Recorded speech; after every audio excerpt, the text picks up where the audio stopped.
Rock River experiences here. You've seen this waterfall when it wasn't flooding or quasi-flooding, but it's a real waterfall today.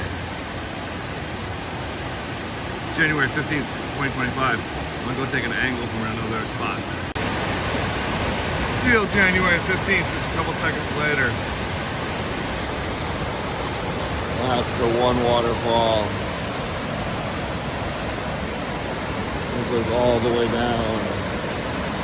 It's a little muddy, but Rockbridge County sure is beautiful.